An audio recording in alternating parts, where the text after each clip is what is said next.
Howdy gang, Michelle here, and I am bringing you one of your exclusives um, as a way to say thank you so very much for supporting me with my patron page and sticking by me and really liking the things that I'm putting out for you guys. So this one I am doing is one that I kind of had sitting on the back burner for a while because I wasn't really sure how it was going to come about. And I'm calling this one the Fauna Cowl. Um, and if you take a look, I'm going to turn this so you guys can see it.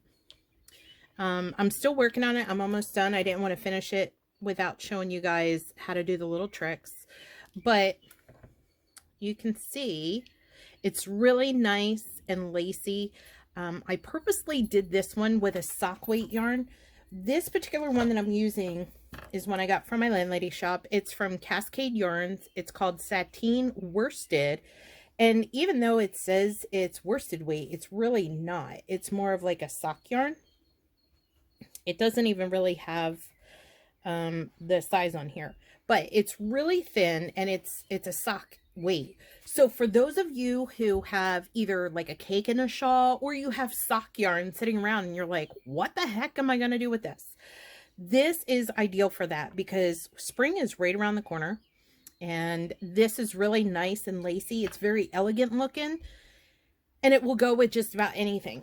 So again, I still am working on it, but once it comes off and I block it, you can see how sweet and lacy this looks. And it's very delicate with this kind of yarn. This color I'm using here is called Aqua. But like I said, if you're going to use like a cake and a shawl, I know a lot of you got the special that they had, you know, on sale with those with Lion Brand. That's great for this. And I know you're probably going, Michelle, that looks a little complicated. Well, if you know me well enough, you know that I make everything look complicated, but it's actually really simple. So you should already have your PDF. And in this, I put this handy visual chart because like me, I know a lot of you are very visual people. So this chart will help you follow. And it's real simple. I have the legend over here. So the empty ones are just knit. The ones with the black dots are purl. The circle ones that are empty in the middle is yarn over. The ones in this direction going from the bottom right to the upper left is slip slip knit, which as you know, it's the same thing as knit two together, just in the opposite direction. So what you're going to do is bring this one that says yarn over back and then knit those two together. But if you've ever done any of my patterns that require any kind of lacy effect, you always know I have a cheat for that, which I'm going to use here. Then going from the bottom left to the upper right is knit two together. And then this one right here is knit three together because you're going to have one on here already. You're going to yarn over this one. So that's going to be two. Yarn over this one. That's going to be three. And you're going to knit those three off. Very, very simple. So I'm going to show you my little trick for this. Now I am ending what's already on here is row 6, which is right here. All right, round 6. So, oops, I just realized that I put a 3 there. I will fix that for you guys. So this is where mine is and what it's set up for. Now, if you guys have done any of my Rainier Cowl, my Bella Beanie, my Creeping Vines, pretty much anything like that, you know that I give you guys a little hack where round 1 is a knit and then it goes into the lace and then knit and into the lace. We're going to use this row of the knit, and I even put in here, we're going to set up for round 2. So that's what we're going to do right now. So round 1 is basically going to be a knit, but I'm going to go back onto some pegs and grab them and set up for row 2, round 2. So this first one, I'm just going to knit. This second one, I'm going to knit. Now I'm going to, this number 3 here is empty for me. So what I'm going to do now, 4 might be a little tight, so just be aware of your tension. I grab one of the strands at a time because we're going to knit 3 together when it has that on there. Let me grab that. There we go. Now you'll see that I have this yarn over here on 3. What I'm going to do is I'm going to tug. Did I miss part of one? No. All right. So I'm going to tug. Maybe I did. Hold on. There we go. All right. So I'm going to loosen up my working yarn here on 4. Then I'm going to go over to 2, and I'm going to carry that over, yarn over to 1, because if you look on round 2, because I'm knitting on round 1, but I'm setting up, as I say here, set up for round 2, see video, which is what you're doing. You basically knitted these, but instead of knitting all the way around and then coming back with really tight tension and moving these, you can move them after you've already knitted them. So that's my little hack there. So now I'm going to knit these 3, and then I'm going to yarn over 6 to 7, and then purl on 8. All right, so here my working yarn is on 4 already. 5 is empty, so I'm going to bring that working yarn in front, knit off 6, knit off 7. I'm going to pull that working yarn just a little bit, grab 6, pull that tension out, move it over to 7. Now I have 2 on 1 and 2 strands on 7. If you look at the pattern, 1 is where you're going to have 2 strands, and 7 is where you're going to have 2 strands. Now on 8, you're just going to purl, and you're going to continue that all the way around. Okay, and as you can see with my loom, if you followed any of my patterns before, you know I love my artist tape or my masking tape. I've used for this particular one 104 pegs. This is the brand new multi-loom tool, the adjustable that KB came out with. Absolutely love it. And what I've done is on the bottom of it, you can see I have numbers down here because there's so many sections to it. I went ahead, instead of, you know, every time I want to do something with it, instead of having to count them out over and over again of how many is in each section, I just took a Sharpie, and I know in this section here, there's 12 pegs. Okay. This one is the same thing, this one and this one. And then the rounded parts is 28. So I marked that on all of them, as well as, I have some other ones over here, as well as these other ones that I have over here on the other side. Okay, but for this particular one, I used 104 because you need multiples of 8, and 104 will give you this for a nice cowl without it being too loose or too tight. Okay, so I go around with my Sharpies, and I use different colors, and I mark off 1 through 8. That way it makes it a lot easier between working with the chart, and if I happen to have to stop and take a phone call or respond to a message or whatever, I can always come back and know exactly where I'm at based on the number that I stopped on. Okay, and how my row is set up. All right, so I'm going to do one more on this one. This is the next section of 8. I'm going to knit 1,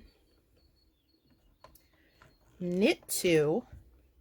Now 3 is empty, because again, I started on the last row, I'm doing 1, knit 3, and I do 1 strand at a time because the tension is a little tighter on this one, so just be aware of your tension. Now, I'm going to tug a little bit of my working yarn, come over to 2 and tug that out, move 2 over to 1, so that gives me 2 strands on 1. 5 right now is empty, so I bring my working yarn in front. I knit off 6, I knit off 7, I pull a little bit of my working yarn from 7, grab 6, move that over to 7, and then I purl 8. Sorry, that was out of view for you guys. There you go. So again, 1 and 7 will have 2 strands on it. All right, so continue that all the way around, and then I'll meet you for the next, which is setting up for round 4. All right, so I am on my last section of 8 here to take me back to my starter peg. So peg 1, I'm going to knit. Peg 2, I'm going to knit. 3 is still empty. I'm going to knit over 3 from 4, and remember, just take your time, make sure you watch your tension, do 1 at a time if it's easier for you. That way you don't want to break your loom or break your hook or break your yarn. Give a little bit of slack there. Come over to 2, move that to 1. Empty on 5, so we're going to working yarn in front and knit 6, knit 7, slack on 7, grab it on 6, move it to 7, and then purl on 8. All right, so you're only purling just peg 8 in each section. Now you have just completed, let me grab this, you have completed 1 and 2 because you knit, and then as you were knitting you went back and you set up for row 2. And row 2, each section will look like this. You're going to have 2 on peg 1. Peg 2 is going to be empty. 3, 4, 5 is going to just have 1 strand on it. 6 is going to be empty. 7 is going to have 2 strands, and then 8 is going to have 1 from that purl. Okay, so now we're going to set up round 4 as we do round 3, just like we did with round 1, in the sense that we're knitting, but then after we've knit a couple of them, we go back and we set those up, since the tension is going to be a lot easier for this little trick. Okay, so you're going to knit 2 together from peg 1. You can do 1 at a time, or you can grab 2. Now 2 is empty, so we're going to yarn in front, knit 3, knit 4, and then we're going to give a little slack. I did it again. Here we go. 1 little piece. All right, we got some slack on the working yarn on 4, and then 3 we're going to grab and take over to 2. So now peg 2 is going to have 2 strands and 3 is going to be empty. We're going to knit 5. 6 is going to be empty, so we're going to bring working yarn in front, knit 2 together on 7, give a little bit of slack, grab it over here on 5, move it to 6, and then purl 8. All right, boom. So now peg 1 has 1 strand, peg 2 has 2 strands, peg 3 is empty, 1 on peg 4, 5 is empty, 2 on peg 6, 7 and 8 have 1. All right, so I'll show you again. We're going to knit 2 together from 1. 2 is empty, so I'm bringing my working yarn in front. I'm going to 3, go to 4, give a little bit of slacks from 4, and grab it over here on 3, move 3 to 2, knit 5, working yarn in front of 6, because that's empty, knit 2 together on 7, give a little slack on 7, grab it on 5, move 5 to 6, and purl 8.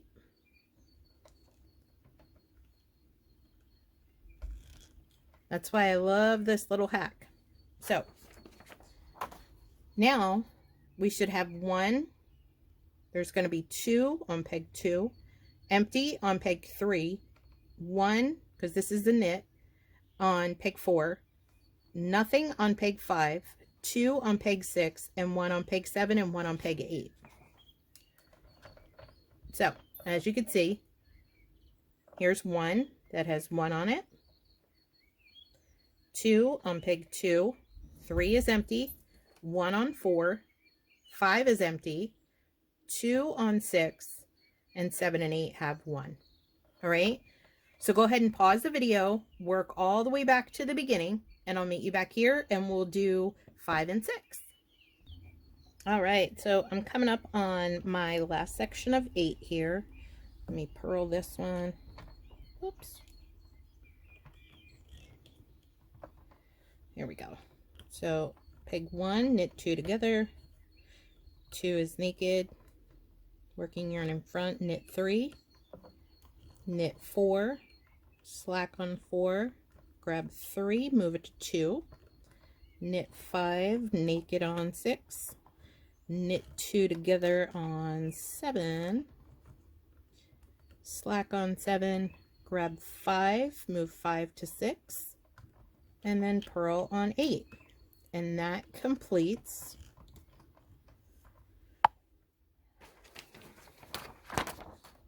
three and 4, because we knitted and then we went back and set up row 4.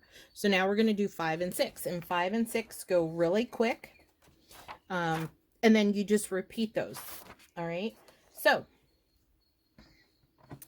on 5 and 6, we're going to knit the first 2, yarn over from 3 to 4. 4 will have 2 on it at this point. Yarn over from 5 to 4.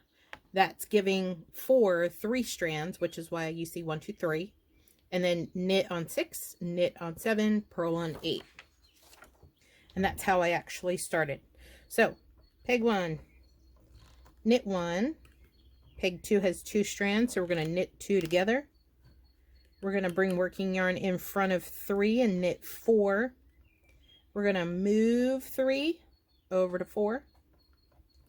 And don't pull really tight. Your tension is super important on this, because you do still have to carry over. So you don't want really tight tension when you have to knit off either. Okay.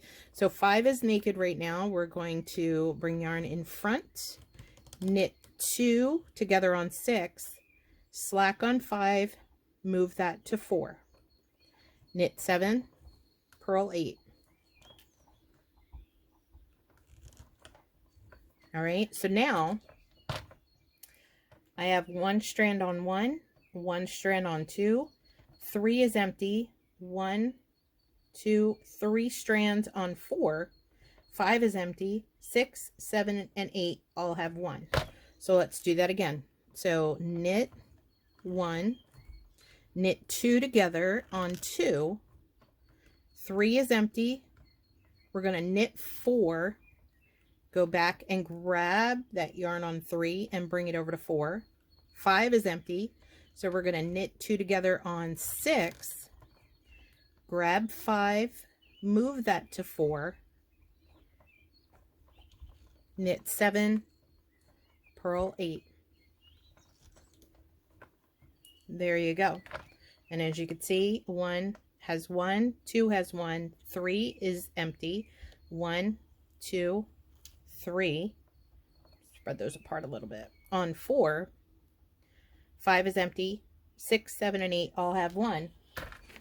And that's how this looks. So as you can see here, I'll hold it right over.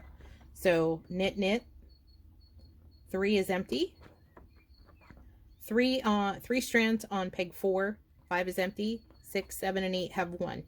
So that's why it looks like that.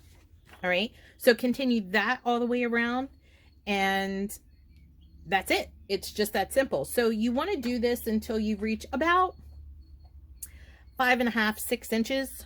Currently on here, let me grab my tape measure.